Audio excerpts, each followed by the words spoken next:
Ya, terima kasih untuk kesempatan yang diberikan kepada saya. Ya, shalom teman-teman. Ya, semoga kabar kita semua baik-baik ya dalam pemeliharaan Allah yang setia. Nah, sebelum kita merenungkan suatu bagian firman Tuhan, mari kita berdoa minta Tuhan boleh menuntun kita. Bapa Surgawi, kami bersyukur untuk pemeliharaan dan penyertaan Tuhan Yesus hingga saat ini. Sebab meskipun mungkin kami seringkali lalai dan melupakan Tuhan, tapi Engkau tidak pernah meninggalkan kami atau membiarkan kami sekalipun. Dan biarlah kasih setia penyertaan-Mu, ya Tuhan Yesus Sang Immanuel, itulah yang menjadi harapan kami, yang meneguhkan kami dalam kehidupan yang kami jalani sebagai anugerah daripada Tuhan. Dan sebentar lagi kami akan bersama merenungkan sebuah bagian firman Tuhan, sebuah Injil yang indah yang merupakan anugerah terbesar yang Engkau berikan kepada kami melalui Kristus Tuhan penebus kami. Maka biarlah Roh Kudus sendiri yang boleh menuntun hati dan pikiran kami. Sebab manusia sehebat apapun terbatas untuk menyatakan kedalaman, keindahan daripada sabda Tuhan. Tapi Engkau ya Allah Roh Kudus, Engkau jauh lebih mampu membuka hati dan pikiran kami, menggugah kami, meneguhkan kami. Oleh sebab itu biarlah pembacaan perenungan firman sebentar lagi boleh menjadi saat di mana Engkau sendiri ya Allah melalui Roh-Mu yang kudus yang boleh menuntun dan mengajar kami. Di dalam nama Tuhan kami Yesus Kristus kami berdoa bersyukur. Amin. Pagi hari ini kita akan merenungkan sebuah tema dari sebuah teks yang saya kira kita semua sudah cukup familiar ya, dari Injil Yohanes pasal 3 ya, apa yang dikerjakan oleh Sang Kasih, jaminan dalam kehancuran diri kita. Tapi kita akan melihat dua bagian firman Tuhan ya. Yang pertama tentu mari kita melihat dari Injil Yohanes pasal yang ke-3 ayat 14 sampai ayat 18. Ini saya pakai mic karena ada pekerjaan bangunan di sebelah yang cukup berisik. Ya. Injil Yohanes pasal 3 ayat 14 sampai 18 demikian. Dan sama seperti Musa meninggikan ular di padang gurun, demikian juga Anak Manusia harus ditinggikan supaya setiap orang yang percaya kepadanya beroleh hidup yang kekal. Karena begitu besar kasih Allah akan dunia ini, sehingga Ia telah mengaruniakan anaknya yang tunggal, supaya setiap orang yang percaya kepadanya tidak binasa, melainkan beroleh hidup yang kekal. Sebab Allah mengutus anaknya ke dalam dunia, bukan untuk menghakimi dunia, melainkan untuk menyelamatkannya oleh Dia. Barang siapa percaya kepadanya, ia tidak akan dihukum. Barang siapa tidak percaya, ia telah berada di bawah hukuman, sebab ia tidak percaya dalam nama Anak Tunggal Allah. Dan bagian yang kedua, yang seringkali diabaikan untuk dibaca padahal penting karena menyangkut konteks dari Yohanes 3 ini adalah bilangan pasal 21. Bilangan 21, saya akan bacakan mulai dari ayat yang ke-4 sampai ayat yang ke-9. Ya. Ini peristiwa ular tembaga pada waktu bangsa Israel keluar dari tanah Mesir. Setelah mereka, maksudnya orang Israel, berangkat dari Gunung Hor, berjalan ke arah Laut Teberau untuk mengelilingi tanah Edom, maka bangsa itu tidak dapat lagi menahan hati. Perhatikan kata ini, menahan hati di tengah jalan. Ya. Lalu mereka berkata-kata melawan Allah dan Musa. Mengapa kamu memimpin kami keluar dari Mesir supaya kami mati di padang gurun ini? Sebab di sini tidak ada roti dan tidak ada air, dan akan makanan hambar ini kami sudah muak atau sudah bosan. Lalu Tuhan menyuruh ular-ular tedung ke antara bangsa itu yang memagut mereka sehingga banyak dari orang Israel yang mati. Kemudian datanglah bangsa itu mendapatkan Musa dan berkata, kami telah berdosa sebab kami berkata-kata melawan Tuhan dan engkau. Berdoalah kepada Tuhan supaya dijauhkannya ular-ular ini daripada kami. Lalu Musa berdoa untuk bangsa itu. Maka maka berfirmanlah Tuhan kepada Musa, buatlah ular tedung dan taruhlah itu pada sebuah tiang, maka setiap orang yang terpagut jika ia melihatnya akan tetap hidup. Lalu Musa membuat ular tembaga dan menaruhnya pada sebuah tiang, dan jika seseorang dipagut ular dan ia memandang kepada tiang patung ular tembaga itu, tetaplah ia hidup. Saudara yang kasih Tuhan, seperti tadi pengantar saya sebelum kita membaca Injil Yohanes 3 ini, bahwa ada latar konteks yang penting untuk, supaya kita bisa, eee, lebih, menyelami Yohanes 3:16 ayat yang terkenal itu, ya. Saya memilih bagian dari ayat 14 sampai ayat yang ke-18 ini karena ya kelima ayat ini membentuk sebuah piramid ya yang semakin mengerucut, memuncak ya sampai pada puncaknya. Ya, jadi ada 3 lapis, susunan yang akan menolong kita untuk memahami, bagaimana kasih itu bekerja dan bagaimana jaminan Allah, Sang Kasih itu, eee, ada pada kita, ya di tengah-tengah kehancuran kita, kejatuhan kita, kehidupan yang rasanya nggak punya harapan, kekurangan, keterbatasan kita yang, amat sangat. Yang pertama ya Bapak Saudara, yang ke-14 dan 18 mari kita perhatikan Alkitab kita masing-masing, ya. Ayat 14, sama seperti Musa meninggikan ular di padang gurun, demikian juga Anak Manusia harus ditinggikan. Itu, sama ya satu satu, eee, tahap dengan ayat 18. Sebab, eee, barang siapa percaya kepada nya, yaitu Anak Tunggal Allah itu, ia tidak akan dihukum. Iya, itu sama seperti, kalau orang Israel pada Bilangan 21 memandang kepada patung ular tembaga itu, ya, maka ia tidak akan mati meskipun terpagut ular tedung, ya. Tapi kalau siapa yang tidak percaya, ya, kepada, Anak Tunggal Allah itu, maka ia berada di bawah hukuman. Menarik sekali, tahap ini ya Bapak Saudara, karena apa, seringkali kita melihat, kesusahan, tantangan, penderitaan itu sebagai sebuah, musibah ya. Kadang-kadang orang, memiliki teologi yang salah menganggap bahwa penyakit, kekurangan ya, situasi-situasi yang buruk atau yang orang dunia sebut, kondisi yang sial itu sebagai hukuman. Mungkin, ya. Bisa jadi, tetapi, tidak selalu seperti itu, karena ada hal-hal lain yang mungkin Allah ingin sampaikan kepada kita melalui situasi-situasi sulit, bahkan melalui kondisi kita yang, paling, rendah, yang paling sulit. Memahami, kuasa salib, harus memahami pergumulan Israel, umat Allah dalam Bilangan 21 yang sebetulnya relevan juga dengan pergumulan kita sekarang, ya. Kenapa musibah ular tedung yang mewabah itu muncul? Bilangan 21 yang tadi sudah saya bacakan untuk kita semua, dan saya berharap, rekan-rekan menyimak dari Alkitab masing-masing kisah ular tedung itu, ular tembaga itu, adalah karena orang Israel meskipun sudah melihat tangan Allah yang perkasa, 10 tulah, membelah laut, tiang awan, tiang api, mana, ya, batu yang mengeluarkan air, memberikan daging lewat burung puyuh, menuntun mereka melewati bangsa-bangsa yang kuat yang tidak mampu menyerang mereka. Mereka adalah umat yang rapuh karena mereka budak, tidak punya tentara, tidak terlatih secara militer, tidak pernah menjadi bangsa nomaden ya yang berpindah-pindah, dan tiba-tiba kehidupan mereka berubah total ketika Musa atas perintah Allah membawa mereka keluar dari Mesir. Sebetulnya perjalanan Israel ya keluar dari Mesir menuju negeri perjanjian itu adalah sebuah perjalanan yang indah. Meskipun jalan yang mereka tempuh sangat tidak indah. Ini paradoks. Ya. Kalau masih ingat saya beberapa kesempatan yang lalu bicara tentang paradoks. Ya. Alkitab selalu menyatakan keagungan Allah melalui paradoks. Ya, paradoks bahwa perjalanan itu begitu indah karena Israel menyaksikan dengan mata kepala sendiri tangan Allah yang perkasa, tangan Allah yang memelihara, atau dalam bahasa Mazmur Daud, sang gembala agung itu, gembala yang baik itu.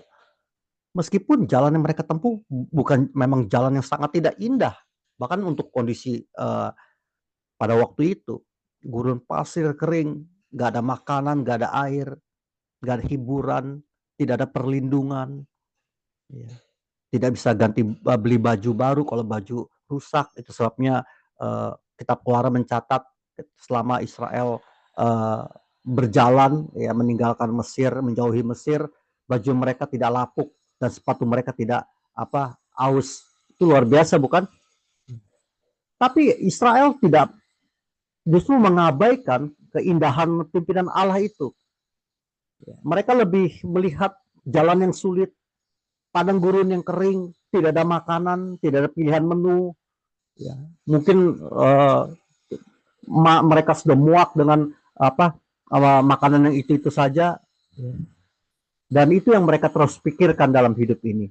Nah, Bapak Ibu Saudara, kenapa banyak orang gagal untuk belajar dari tantangan, kesulitan, penderitaannya atau kehancurannya? Karena mereka lebih melihat kehancuran itu daripada mereka mengambil makna, hikmah, ya, pelajaran rohani dari situ. Kalau kita membaca kisah orang-orang yang sukses, ya, rekan-rekan, maka kita akan melihat bahwa mereka semua adalah orang yang gagal. Mereka semua adalah orang-orang yang berada dalam situasi yang sulit, yang harus berjuang, bergumul, dan peluang untuk menang, untuk sukses sangat kecil, bahkan beberapa diantaranya mustahil. Tetapi pada akhirnya mereka tampil sebagai orang-orang yang menang, orang-orang yang akhirnya mencapai impian, orang-orang yang akhirnya menggapai ambisi mereka, mencapai apa yang mereka perjuangkan. Kalau kita misal datang atau mendengar gitu ya seminar-seminar motivator, tentu yang kita mau dengarkan kan bukan kesuksesan apa saja, ya, piala apa saja, piagam apa saja, penghargaan apa saja yang mereka dapatkan, bukan. Yang kita ingin dengar adalah bagaimana mereka mampu melewati setiap proses, ya, yang kadang-kadang membutuhkan waktu yang sangat panjang itu. Ya. Prosesnya itu yang penting, bukan hasilnya. Itu poin dari ini tahap pertama ini dari Yohanes 3, 14 dan 18 ini. Seringkali kedengarannya Injil itu kok mudah ya, asal percaya selamat. Sama seperti Israel pada waktu bilangan 21 itu, mungkin mereka berpikir, ini ular kan berbisa, ular tedung itu ular ganas, ular gurun, mematikan sekali. Bagaimana mungkin kalau ular yang begitu banyak itu yang memagut mereka, dan mereka hanya melihat kepada patung ular tembaga, mereka nggak mati. Saya cuma melihat itu nggak ngobatin apa-apa, racunnya kan ada dalam tubuh. Menarik bukan, rekan-rekan? Ya. Maka Tuhan Yesus memakai peristiwa itu karena Dia adalah Allah. Dia yang ada pada waktu Israel harus diuji, harus dididik dengan wabah ular tedung itu, ular gurun yang berbisa itu, untuk mengajarkan satu hal. Ini bukan percaya, itu bukan soal sekedar percaya, tapi percaya adalah mengarahkan hati dan pandangan sungguh-sungguh. Gitu. Menarik, hanya melihat patung ular tedung, mereka tidak akan mati meskipun dipagut. Bapak Ibu Saudara, kehidupan kita di dunia yang berdosa ini akan selalu tercemar oleh dosa. Kita adalah orang-orang yang berada di tengah wabah ular tedung yang disebut dengan dosa. Dosa akan selalu memagut kita karena mereka jumlahnya begitu banyak, menggoda sekali. Dan kita adalah orang-orang yang terpagut oleh ular tedung yang bernama dosa itu secara rohani. Tetapi kabar baiknya adalah salib Kristus itu adalah tiang ular tembaga yang kalau kita memandang pada salib itu, kita tidak akan mati meskipun dosa sudah memagut kita. Kata kuncinya mungkin dalam bahasa yang lebih sederhana adalah harapan. Dalam dunia psikologi, ya, itu ada yang disebut dengan logoterapi. Ya. Oh, saya tiba-tiba lupa namanya, itu seorang Yahudi yang lolos dari camp Nazi, dan kemudian menulis sebuah buku dan mengembangkan sebuah teori terapi yang disebut dengan logoterapi. Simpelnya logoterapi itu adalah begini, kalau orang akan mampu bertahan hidup ketika dia punya harapan, ketika dia masih punya sesuatu yang dia ingin kejar atau dia ingin lakukan, Kadang-kadang hal itu sederhana, misalnya dia masih ingin ketemu dengan orang yang dia kasihi, dia masih ingin melakukan sesuatu yang sangat dia dambakan dari sejak kecil misalnya, gitu loh. Saya ingat, beberapa waktu yang lalu pernah membaca, ya, bahkan harapan untuk nungguin tukang siomay yang enak langganan kita besok, itu bisa menunda orang yang ingin bunuh diri 1 hari. Menarik ya, Bapak Saudara ya. Harapan sekecil apapun, kalau kita memegang harapan itu seperti orang memandang kepada patung ular tembaga, kalau konteksnya Israel, atau seperti kita memandang pada salib.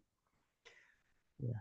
Ketika kita memfokuskan pandangan kita, hati kita, pikiran kita pada harapan, maka harapan itu akan menjaga kita untuk terus melangkah meskipun jalan yang kita lalui penuh dengan kerikil dan duri, jalan yang sulit seperti padang gurun yang tandus. Mungkin kondisi kita sedang tidak mampu berdaya apa-apa, kita tidak punya apa-apa lagi untuk punya alasan melanjutkan hidup kita misalnya. Tetapi harapannya bahkan yang paling kecil sekalipun akan mampu menolong kita untuk melangkah 1 langkah lagi, untuk bertahan 1 hari lagi. Itu baru harapan yang kecil. Dan Yohanes pasal 3, Yesus berbicara tentang sebuah harapan terbesar. Bukan harapan yang kecil lagi, harapan terbesar, harapan teragung. Dan Bapak Ibu Saudara, rekan-rekan, perhatikan Yohanes pasal 3 ini pembicara Yesus bicara dengan siapa? Dengan orang yang tersisih, pemungut cukai, perempuan berdosa, orang tidak beragama. Kepada siapa Yesus berbicara tentang kasih teragung ini, tentang harapan teragung ini? Kepada seorang yang sangat beragama, Nikodemus. Ya kan? Menarik ya. Perikop ini dibuka di ayat 1. Ada seorang Farisi bernama Nikodemus, seorang pemimpin agama. Dia bukan sekedar seorang imam biasa, dia bukan cuma sekedar seorang rabi. Nikodemus adalah pemimpin, kepala dari orang-orang saleh pada waktu itu.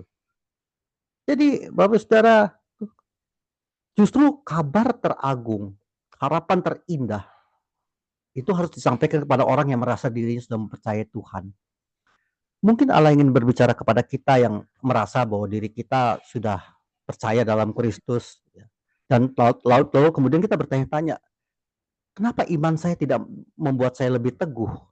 Kenapa meskipun saya merasa bahwa saya sudah sungguh-sungguh mau percaya kepada Tuhan Yesus, tapi kenapa pikiran untuk bunuh diri, putus asa, depresi, itu masih begitu kuat membayangi saya. Lalu apa gunanya iman saya itu? Lalu di mana Tuhan? Kenapa dia tidak menyelamatkan saya, melepaskan saya dari semua masalah, kesulitan, kehancuran saya ini? Kalau kita masih bertanya seperti itu manusiawi sekali ya, dan Tuhan berkali-kali berbicara dalam Alkitab bahwa Dia mengerti kita. Itu indahnya ketika Tuhan memberikan kitab Mazmur ya, Allah mengizinkan kita berbicara apa saja kepada Dia dengan terbuka, gitu loh.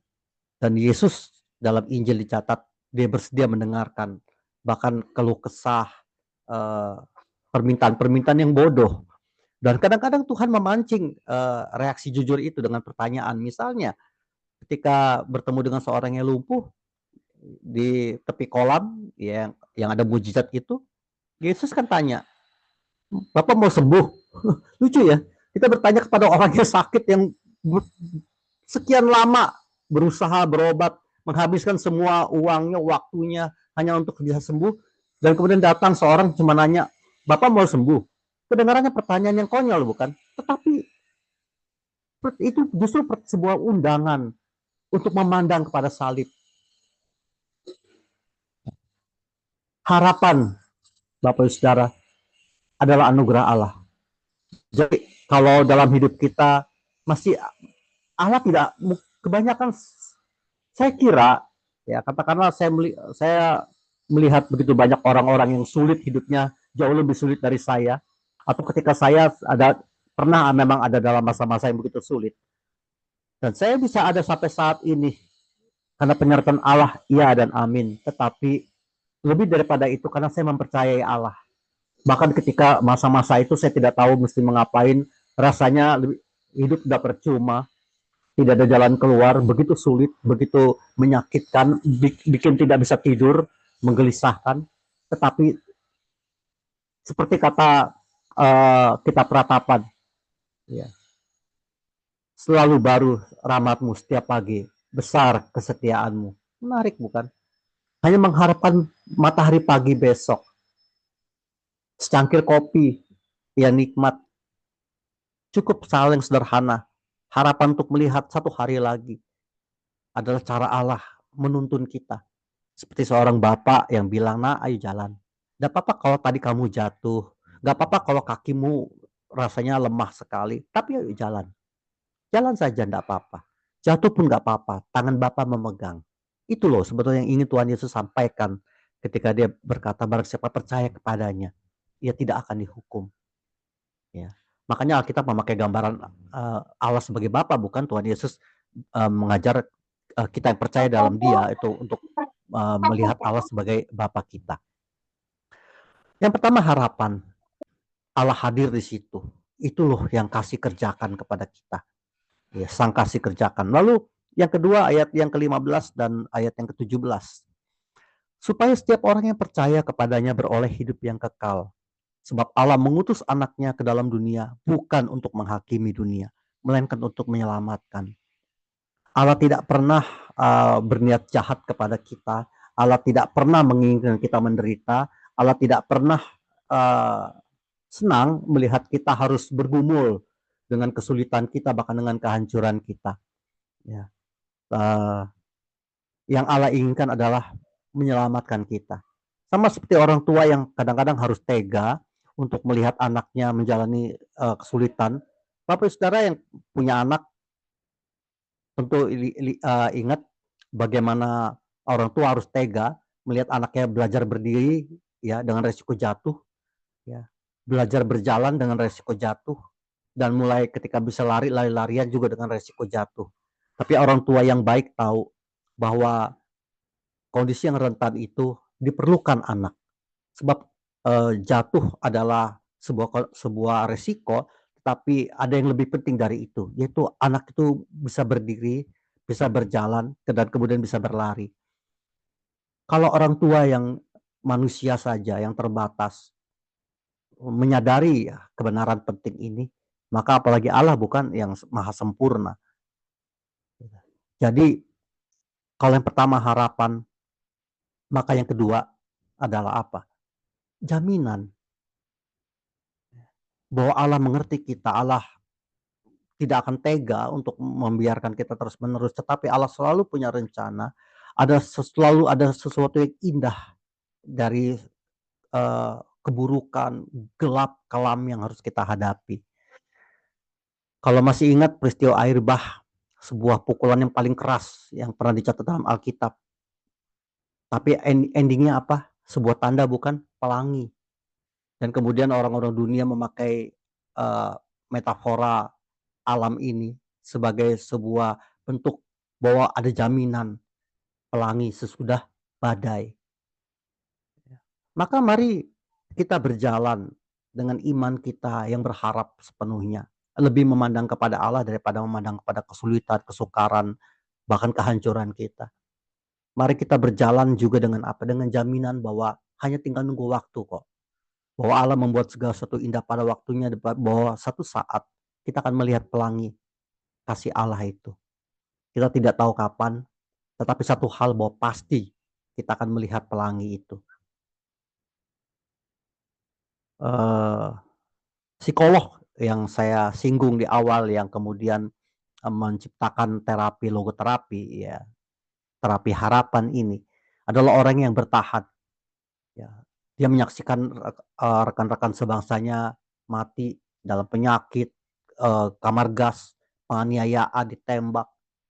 Ya, dia harus melewati hari-hari penuh kebencian kepada kaumnya sampai akhirnya dia bisa lepas dari kamp Nazi, ya, pulang dalam keadaan hidup meskipun harus kehilangan semuanya termasuk keluarganya, dengan kesehatan yang rentan karena kondisi hidup yang buruk sekali, diperlakukan dengan buruk dan harus kerja paksa, ya. Tetapi terapis ini kemudian melihat apa? Dia percaya suatu saat dia akan melihat pelangi. Kira-kira seperti itu ya kalau kita mau kayak gambaran pelangi setelah hujan. Ya. Ada jaminan, Bapak Saudara. Itu yang dikerjakan oleh Sang Kasih. Dia menjamin kita akan ada satu akhir yang indah.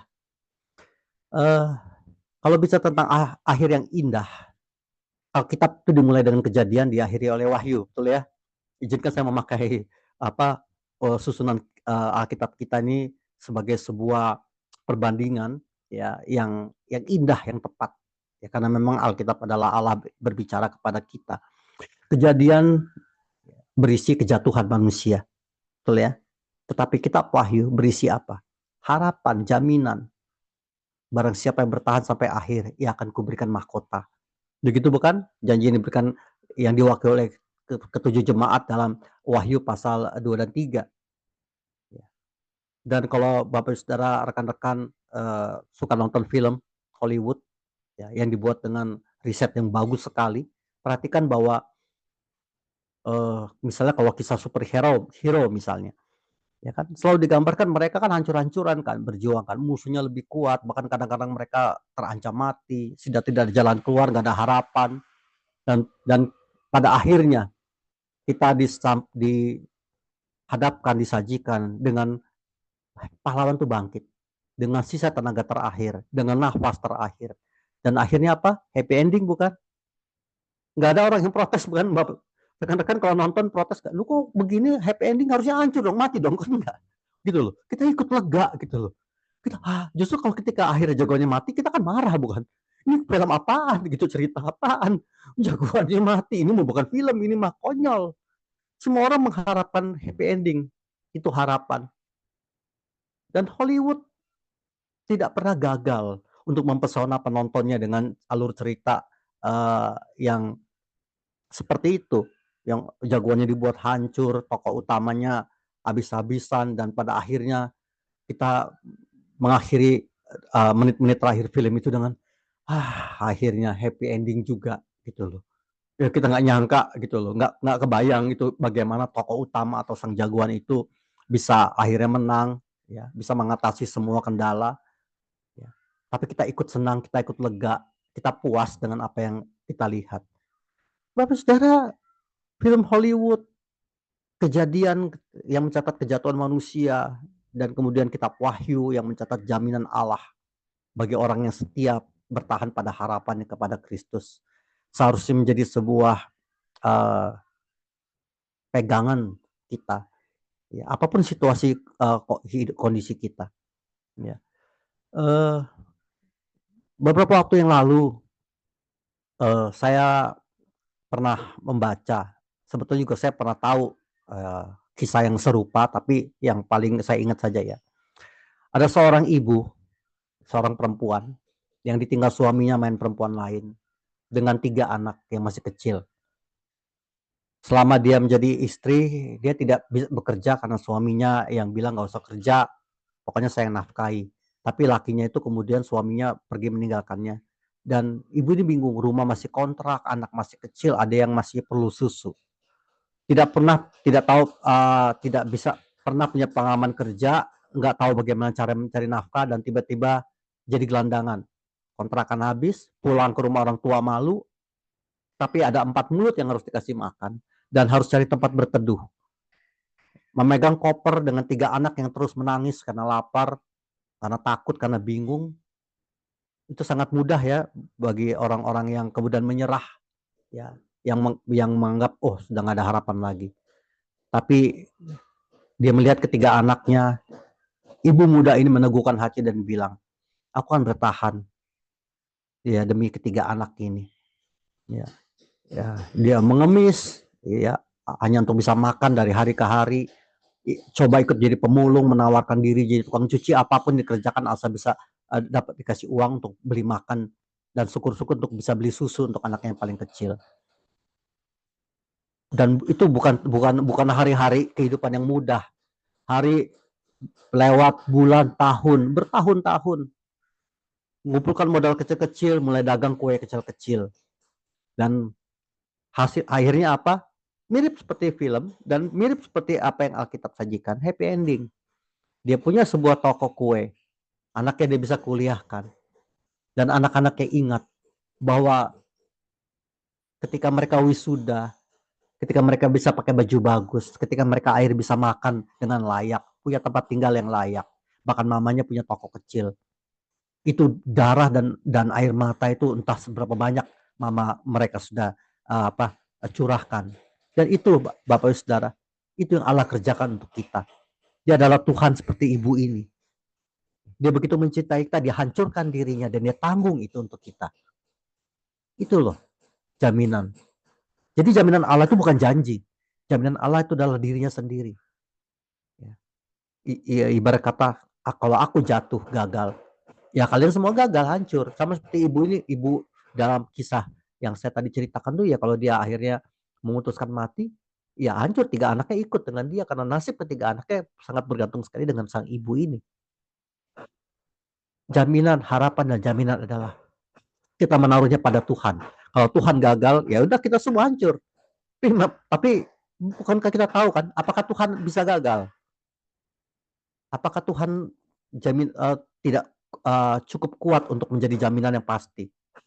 Ini pertanyaan retoris dan kita semua tahu jawabannya. Allah tidak mungkin gagal, bukan? Dalam kemahakuasaannya, dalam kedaulatannya, dalam keagungannya, Allah tidak mungkin gagal. Lalu kenapa kita tidak menaruh harapan dan jaminan kita kepada Allah yang tidak gagal itu? Kalau kita membaca Perjanjian Lama, ya teman-teman, kita akan melihat Israel tuh berulang kali gagal. Makanya Allah menyebut mereka tuh bangsa yang tegar tengkuk. Kan berkali-kali Allah bilang, masa kamu gak percaya sama aku sih? Kamu gak lihat apa yang aku lakukan kepada Mesir? Kamu gak ngelihat bagaimana aku menuntun kamu melewati bangsa-bangsa yang perkasa sehingga kamu bisa menduduki negeri perjanjian. Bahkan di tengah-tengah pembuangan ketika aku menghukum kamu, kasih setiaku menyertaimu. Orang-orang yang masih berharap kepadaku, yang meneguhkan imannya, yang menjalani hari-hari yang tidak ada harapan itu dengan kepercayaan bahwa satu saat kelak Allah akan memberi kemuliaan. Dan orang-orang ini akhirnya menyaksikan kemuliaan yang Allah berikan. Daniel, Sadrak, Mesak, Abednego, dan sederet orang-orang yang bertahan di tengah pembuangan. Kemudian melihat bagaimana Yerusalem dibangun dan Israel dipulihkan dengan cara yang orang nggak bakal duga karena sudah hancur sama sekali. Mereka dikeluarkan dari kampung halamannya, negeri mereka dilenyapkan dari muka bumi. Ya, mereka menjadi pengungsi yang tidak punya lagi tanah air, yang tidak punya lagi kebangsaan, mereka budak tanpa status. Dan kemudian Allah mengembalikan mereka. Dan tiba di masa Injil, mereka punya tanah lagi, mereka bisa menjadi bangsa lagi meskipun dijajah di bawah Roma. Bapak Saudara lihat Alkitab begitu kaya bicara tentang apa? Inilah yang dikerjakan oleh Sang Kasih. Bahwa ketika kita dalam kondisi yang paling buruk sekalipun, jangan pernah kehilangan harapan. Dan taruh harapan kita dalam jaminan pada siapa? Allah. Di dalam Tuhan kita Yesus Kristus. Ada satu fakta kecil menarik. Ya. Kenapa ularnya dibuat dari tembaga? Apakah waktu itu orang Israel nggak punya emas? Karena masih dihabiskan untuk anak lembu, gitu ya. Atau tidak punya perak? Masih punya. Rampasan Mesir itu masih punya mereka. Apalagi mereka bilangan 21 itu mereka sudah melewati beberapa perang, sudah dapat rampasan lagi. Artinya mereka punya harta, punya emas, punya perak. Tapi kenapa ular itu harus dibuat dalam tembaga? Apakah sayang lah kalau dibuat dari emas atau perak? Tidak. Itu adalah sebuah simbol bahwa harapan jaminan itu tidak selalu indah. Dia kadang-kadang dibuat dari sesuatu yang kurang mulia, kurang berharga.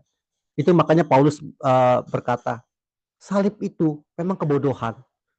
Dan bukankah Nabi juga Yesaya misalnya dalam nubuatnya kan bilang rupa pun tidak, gitu loh, sehingga orang memandangnya. Gitu. Salib itu nggak pernah indah. Salib itu begitu biasa, begitu sederhana, sangat tidak istimewa. Tetapi dari yang biasa, yang tidak istimewa itu ada yang luar biasa dan yang agung di situ. Kasih Allah sebagaimana kasih orang tua kepada anaknya memang kadang tidak selalu tampil dalam keagungan, ya. Tapi cinta tetap cinta. Sesederhana apapun dia tetap indah. Itu sebabnya Yohanes dengan mantap sekali berkata, Allah adalah kasih, Allah itu sang cinta.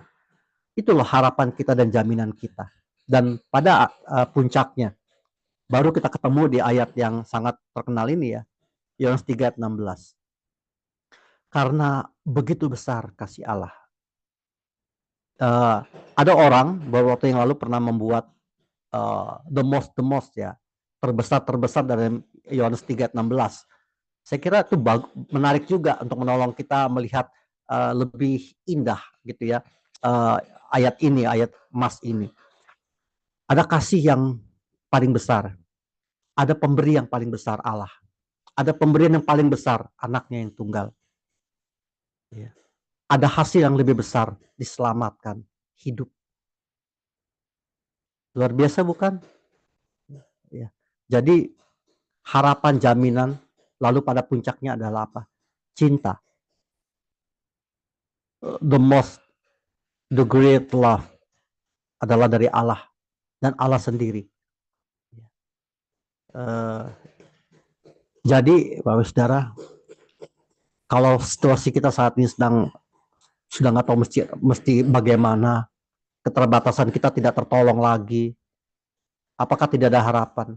Lalu buat apa Tuhan yang mengasihi kita yang sudah mati untuk kita? Buat apa dia memelihara hidup kita? Toh kita masih bisa makan bukan? Kita masih bisa pakai baju yang layak. Kita masih punya tempat tinggal meskipun mungkin beberapa di antara kita masih ngontrak, belum milik. Tapi kalau kita masih bisa menikmati berkat-berkat yang tampaknya buat orang lain sepele kecil, bukan itu tetap berkat? Orang yang paling bahagia adalah orang yang bisa menikmati apa yang ada padanya. Begitu orang dunia bilang ya. Tapi bukankah Alkitab juga mengajarkan hal yang sama? Bahwa bersyukur untuk hal yang kecil adalah menghargai Allah yang maha besar itu. Waktu Allah menghibur Elia yang depresi, ya, dan juga satu nabi yang lain,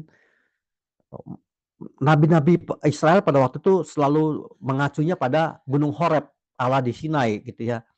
Gitu bahwa Allah datang dengan gempa bumi, dengan fenomena alam yang menakutkan, menggetarkan. Tapi ketika Allah menguatkan Elia, Allah datang dengan apa? Angin sepoi-sepoi. Elia bingung, ini Allah kok nggak dahsyat gitu loh. Kalau memang mau meneguhkan aku ya tolonglah datang dengan kemegahanmu, dengan fenomena alam yang menakutkan gitu loh, untuk menggambar betapa besarnya engkau, betapa menakutkan engkau. Tidak, Allah datang dengan sepoi-sepoi. Allah datang kepada kita dengan berkat-berkat kecil, dengan harapan yang kelihatannya kecil, harapan yang sepoi-sepoi. Tapi itu yang membuatnya indah. Bayangkan Bapak Saudara, kalau Bapak Saudara misalnya suka martabak. Bapak Saudara pilih lihat martabak satu piring atau ngeliat martabak satu kontainer untuk dimakan. Kira-kira seperti itu aja. Ya, enggak. Mungkin wah, katakanlah misalnya kita itu penggemar martabak gitu. Tapi kalau ngeliat martabak satu kontainer untuk dimakan, nikmat gak martabak itu lagi? Enggak, kita mual gitu. Justru martabak bahkan semakin sedikit porsinya, martabak itu semakin nikmat. Betul nggak? Itu loh keajaiban sepoi-sepoi itu.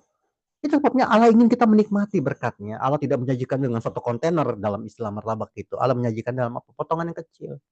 Nanti kalau sudah habis, Allah akan sediakan lagi pada waktunya. Dan itu setiap gigitan, kalau pakai analogi martabak itu, akan menjadi gigitan yang indah, yang menyenangkan, yang memuaskan, yang tidak membuat kita muak, tapi kita bisa menikmatinya. Karena sedikit, karena pas, cukup. Itu sebabnya Tuhan Yesus ketika murid-murid yang minta mengajarkan, berilah kami pada hari ini makan kami yang secukupnya. Karena cukup itu indah. Gitu loh. Dan Paulus juga menegaskan ibadah itu, kalau disertai rasa cukup, memberi keuntungan yang besar. Saya suka ayat itu karena satu-satunya ayat dalam Alkitab berbicara tentang cuan, itu cuma di ayat itu. Keuntungan, cuannya berapa? Besar. Dan kata yang dipakai itu memang bukan superlatif, tapi besar itu sangat berharga, sangat bernilai, gitu loh. Jadi ibadah kita, iman kita, kekristenan kita, kalau kekristenan itu dihidupi dengan syukur, dihidupi dengan menghargai harapan, menaruh jaminan, mempercayai cinta Allah yang besar, akan memberi keuntungan yang besar. Kita mungkin dalam kondisi yang rugi, ya, dengan keterbatasan, kekurangan, bahkan mungkin kehancuran kita. Tetapi kalau kita menaruh harapan kita pada jaminan Allah yang mencintai kita, maka kita akan melihat, ya, seperti kesimpulan pengkhotbah yang tadi saya sudah kutip, bahwa Tuhan membuat segala sesuatu indah pada waktunya. Sebagai penutup, mungkin ini berbeda karena tadi saya ngutip bahwa Tuhan membuat segala sesuatu indah pada waktunya. Saya pernah dikomplain jemaat begini. Jemaat bilang, itu lembaga Alkitab Indonesia salah nggak? So, kenapa di ayat itu? Harusnya kan Tuhan membuat sesuatu indah pada waktunya, itu harusnya N besar. Jadi pada waktu Tuhan. Nah, sebagai seorang sarjana Alkitab, saya gali, saya baca dalam teks aslinya. Ini bentuknya menuju ke pronoun gak gitu ya, gitu loh. Tidak, Tuhan membuat segala itu indah pada waktunya, pada waktu. Jadi tidak ada yang megah di situ, tetapi momentum, kira-kira gitu loh. Kalau bahasa Yunani itu kairos yang paling indah, gitu ya. Pada waktu momentum, pas, itu kan jadi indah. Ya. Gambarannya ya air putih itu akan sangat berharga sekali kalau kita aus sekali, bukan? Makanan, sepiring makanan dengan lauk sederhana, itu akan indah kalau kita sedang kelaparan. Dan obat akan sangat berharga ketika kita sakit dan membutuhkannya. Itu loh keindahan bahwa Tuhan membuat segala itu indah pada waktunya, pada momentumnya. Jadi harapan, jaminan, dan cinta Allah itu akan indah pada waktunya. Dan bagian kita adalah mari kita menikmati momentum itu. Mungkin bahkan pada saat nanti selesai ini kita mungkin misalnya ya saya rencana bikin kopi gitu. Saya tuh penikmat kopi. Secangkir kopi mungkin buat orang lain biasa. Tapi kalau saya belajar menikmati kopi pahit yang pelan-pelan rasanya mulai kaya dalam mulut saya, itu keindahan yang saya selalu nikmati, itu sepoi-sepoinya Allah. Bahkan di tengah-tengah ketika begitu banyak masalah dalam pelayanan, dalam kehidupan, dalam keluarga, secangkir kopi adalah sahabat kecil gitu. Angin sepoi-sepoi di mana Allah menghiburkan saya. Atau mungkin tidur sejenak gitu loh ya. Bapak Saudara, tidur itu berkat bukan? Ya nggak semua orang tidur. Alkitab berkali-kali bicara tentang tidur. Elia disuruh tidur lama. Mazmur banyak bicara tentang tidur gitu loh. Misalnya Mazmur Daud ketika dikejar Absalom, ya kan? Aku membaringkan lalu tidur, aku bangun sebab Allah membangunkan aku. Maka disebut Mazmur pagi gitu. Nanti Mazmur selanjutnya disebut Mazmur malam. Bahkan tidur yang kelihatan sederhana di tangan kacamata medis itu sesuatu yang penting gitu loh. Obat penenang untuk apa? Tidur. Untuk pulih, kebanyakan obat batuk, obat flu terutama akibat virus, biasa obat mengandung apa? Penenang untuk tidur. Karena tidur yang memulihkan, bukan obat. Ya. Harapan kita akan jaminan untuk sembuh dan percaya akan khasiat atau cinta kalau kita bicara tentang hal rohani, itu yang menyembuhkan. Gitu loh. Jadi rekan-rekan, semoga Allah meneguhkan kita ya. Kita terus berharap kepada Allah yang menjamin kita dengan apa? Dengan cintanya yang besar kepada kita. Karena begitu besar kasih Allah kepada kita. Kiranya Tuhan menolong kita. Mari kita berdoa. Bapa Surgawi, terima kasih kalau kami boleh mengenal Engkau Allah. Satu-satunya harapan, satu-satunya jaminan kekal kami, satu-satunya cinta yang terbesar yang pernah diberikan kepada setiap kami, yang pernah mencintai kami. Maka biarlah hidup kami sesulit apapun, sehancur apapun. Mampukan kami ya Tuhan untuk melihat harapan, bahwa harapan itu dijamin oleh-Mu, Allah yang maha segalanya, yang menjamin kami karena Engkau mengasihi kami, mencintai kami. Maka biarlah apa yang Kristus nyatakan kepada Nikodemus ini, kepada orang yang merasa sudah percaya Tuhan tahu tentang Tuhan, kami kembali diteguhkan bahwa harapan kami, jaminan kami adalah di dalam Allah yang mengasihi kami. Kalau orang tua kami yang terbatas, yang manusia biasa saja, begitu menyayangi kami, apalagi Engkau, ya Allah. Maka biarlah itu yang menjadi satu-satunya harapan kami, meneguhkan kami. Sehingga kelak kami, pada penghujung hidup kami boleh berdiri, memandang ke belakang, melihat betapa banyak pelangi, betapa banyak momentum indah di mana Allah membuat sesuatu indah pada waktunya itu. Dan kami melihat keagungan-Mu dalam setiap harapan yang kemudian kami melihat jalan keluar dan keindahan pada akhirnya. Dan terima kasih kami bersyukur kami boleh mengenal Engkau oleh anugerah-Mu di dalam Kristus Tuhan kami yang mengasihi kami dan menjadi penebus kami. Kami berdoa di dalam nama Tuhan Yesus itu. Amin.